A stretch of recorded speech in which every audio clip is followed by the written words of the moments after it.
The human toll of the coronavirus has been devastating. And while the loss of life is, of course, the greatest tragedy, industries around the world have also been forced to screech to a halt. The restaurant industry in particular has been crippled by government-enforced closings, and right now, countless servers, bartenders, kitchen staff are out of work, trying to figure out how to make next month's rent. Many of these neighborhood jewels that have closed temporarily will never reopen. Welcome to GZERO World. I'm Ian Bremmer, and on the show today, I speak to restaurateur Danny Meyer, who is CEO of the Union Square Hospitality Group, has founded some of the most successful restaurants in New York City. He also came up with a little fast casual joint you may have heard of called Shake Shack.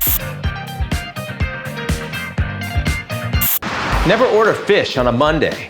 That's advice from the late Anthony Bourdain, talking about restaurant supply chains and how old that haddock special really is.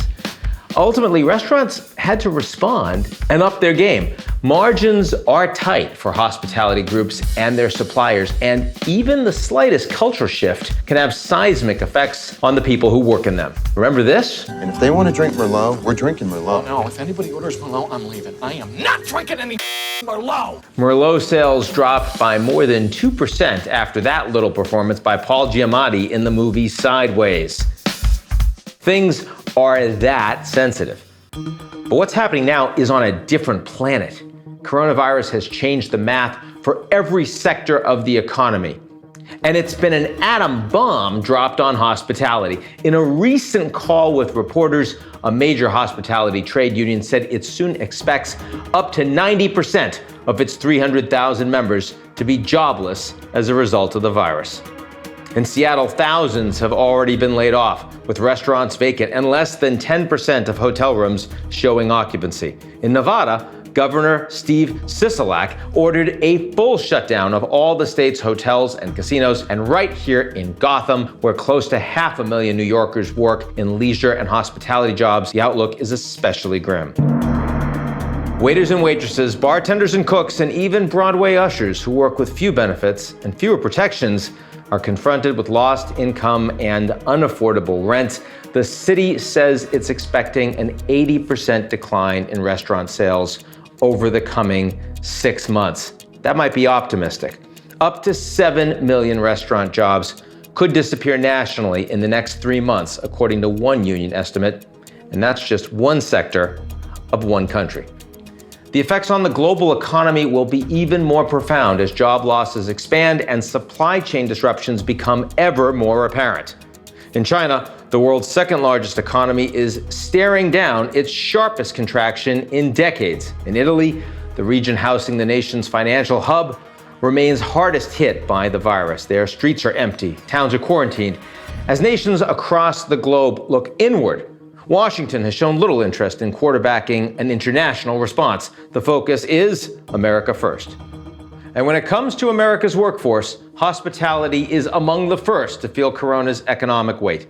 Danny Meyer of Union Square Hospitality Group knows that reality well. He cut 80% of his workers following the outbreak, citing a near complete elimination of revenue. Here's our conversation. Danny Meyer, head of the Union Square Hospitality Group and founder of a little place you might have heard of called Shake Shack. So good to be with you, Danny. Hi, Ian. So much to talk about, none of it easy right now. I want to start big picture. Estimates I'm hearing, latest, that's going to cost your industry $225 billion over the next 3 months alone. How do you even wrap your head around that? How are you thinking about the impact on restaurants right now? I am having an impossible time wrapping my head around almost any number I hear or read about on a daily basis. I'm doing the best job I can to wrap my head around our own company, and it's tough. You go from X amount of revenue to practically zero revenue. The only reason we have any revenue today is that we continue to cook some meals for Delta Airlines first class transcontinental passengers. And that show goes on. And other than that, every single one of our restaurants is closed. And the question that we're all looking at and thinking about is, how do we get to the other side of this whenever it's over, which obviously nobody knows when that's going to be. We're in a lot of different businesses, which I always thought was a good kind of diverse shopping cart. But let's put it this way. A big part of our income are events. Obviously, they're all closed. A big part of our income is catering, done. A big part of our income is sports. We're in 4 different ballparks for baseball, and we're done. That's all gone. And governments are wisely saying people should not gather right now. That's what restaurants do at their best. That's done. I mean, right now you hear, of course, the stimulus. There are a lot of people concerned that there's going to be massive giveaways to big corporations, and there's going to be no accountability or responsibility for taking care of the people. What do you think, if any, sorts of restrictions should be placed on the recipient companies of that bailout, of which your company may well end up being one, to help ensure that the taxpayers feel like this is equitable? Well, I think the key thing is that if a business is receiving any of the funding themselves, that there is a commitment to be in business and to be the employer that they once were. I think that if you're putting any of that money in your own pocket and you're not hiring back people, then it will have been for naught. So, Ian, one of the things I'm trying to look at is what happened in New Orleans post-Katrina, because I think there's got to be some analogy here. If you think about it, overnight, an entire workforce was sent home. In fact, in that case, a lot of the workforce was actually decimated themselves because their homes, as well as the places they work, were decimated by the flooding. But in this case, it's almost like 100% of our workforce got out before the hurricane came. They're alive, but not well.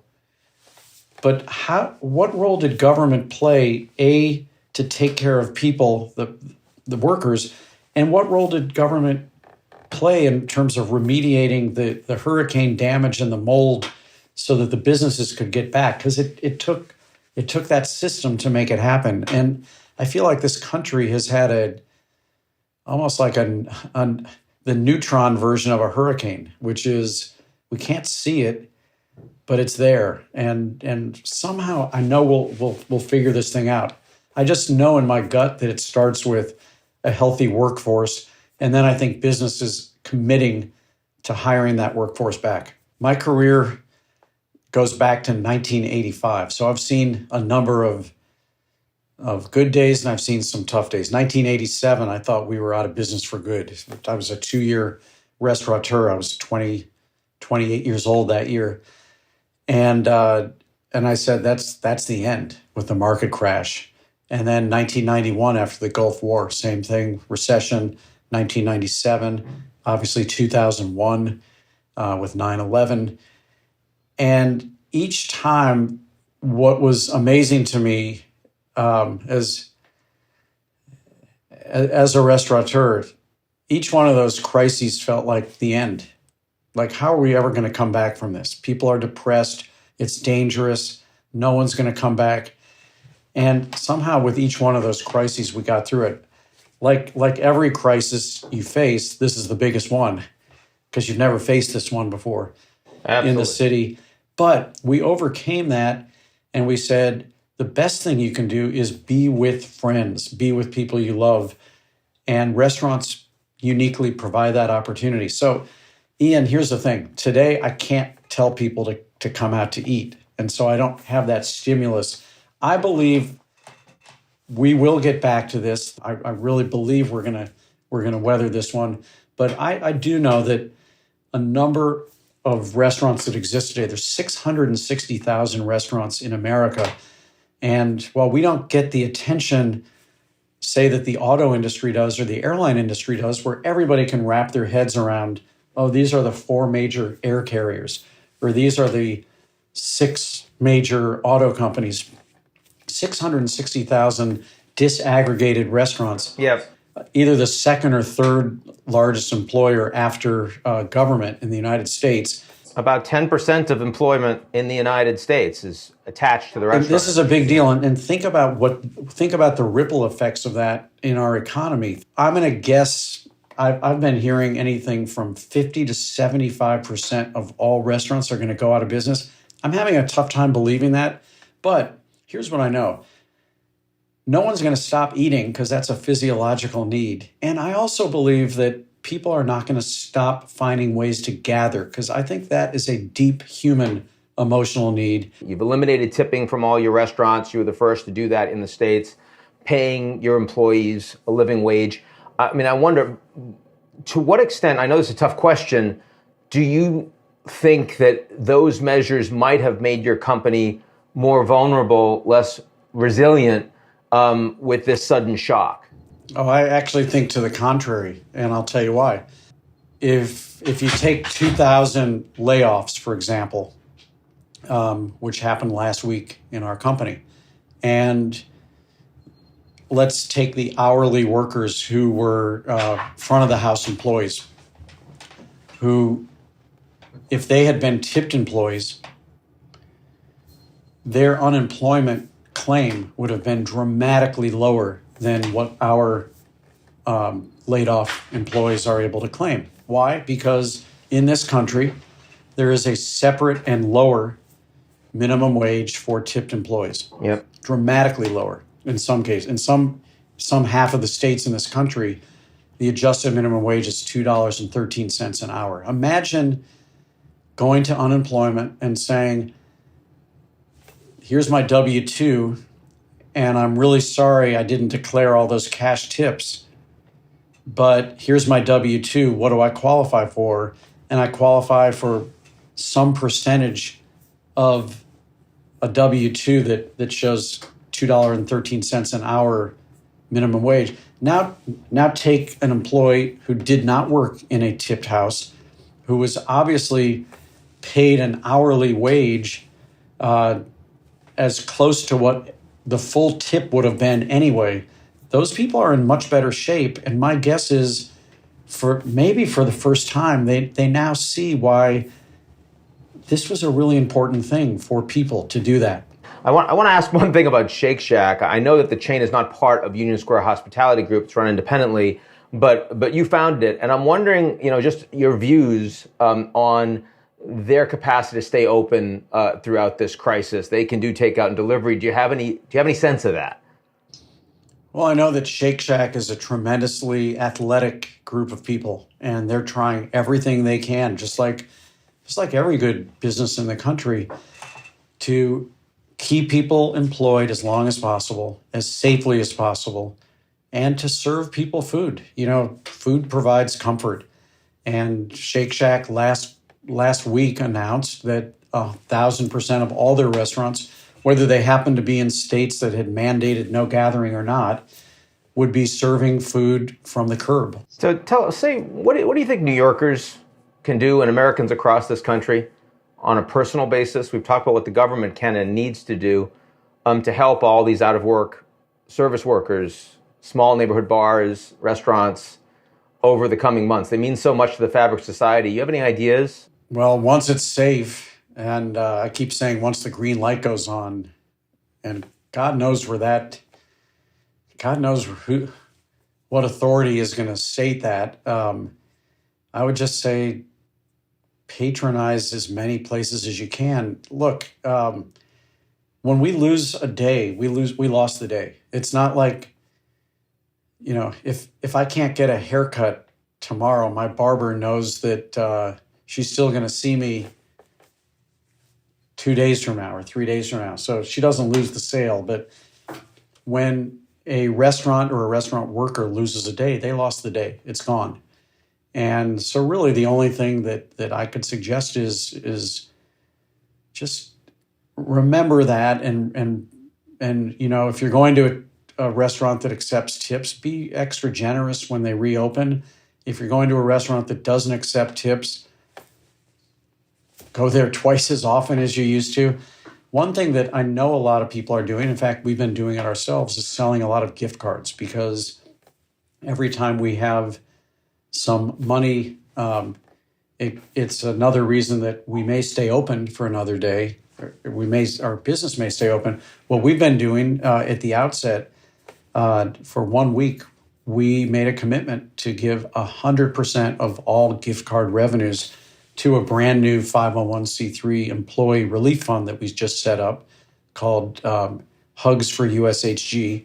I personally made a commitment to take my entire compensation and contribute that to the employee fund, as did 100% of the C-level members of our executive team. And I feel really, really grateful about that.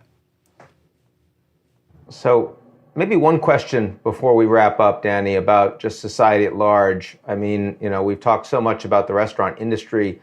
The other people, of course, that are being affected by it are the people that patronize the restaurants. And now, I mean, Americans across the country, half of the country right now, are in self-isolation. And for at least a matter of weeks or months, it seems like.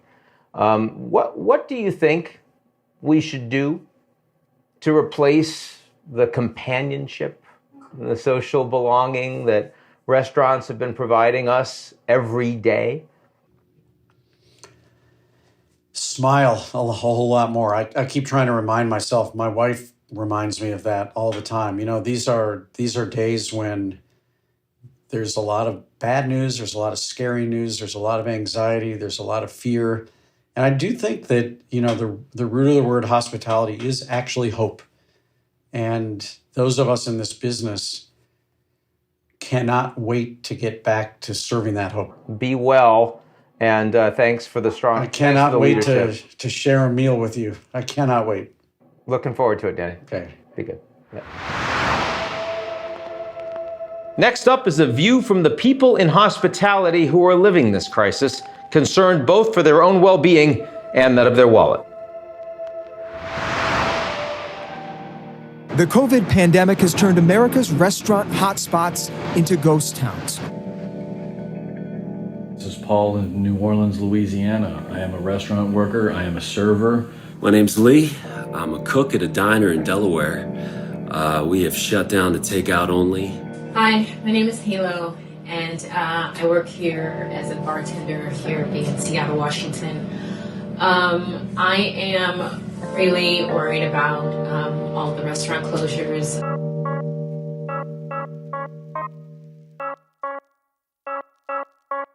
We're kind of taking it day by day, week by week. We're trying to stay open as long as we possibly can. Unfortunately, it means cutting back on our labor staff. If this goes to 2 to 3 months, it's going to be difficult because people need money and people need, obviously, income and they have commitments.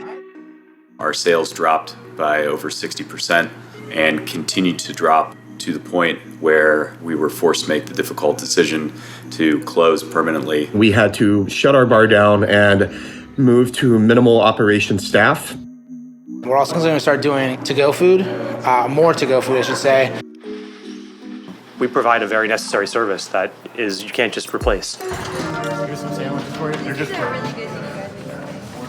It's humbling to see the number of people who are stepping up and saying, we want to help. Our mantra around here has become the antidote to fear is action. I have incredibly loyal customers here. One customer walked in on our last night open and handed the bartender $100 and walked out, didn't even have a drink. Hey folks, Laura and Alex here from Santa Fe. Just want to let everybody know that we will be supporting the neighborhood in any way that we can, and we just wanted to thank everybody for the outpouring of support that we've already received. Thank you so much. I'm very scared. I've never been on unemployment, and I'm just hoping that someone helps us. It's very scary to know that you don't have a job. That's our show for today. If you like what you've seen, and I know you enjoyed it, if you're still with us, head to GZEROmedia.com for more.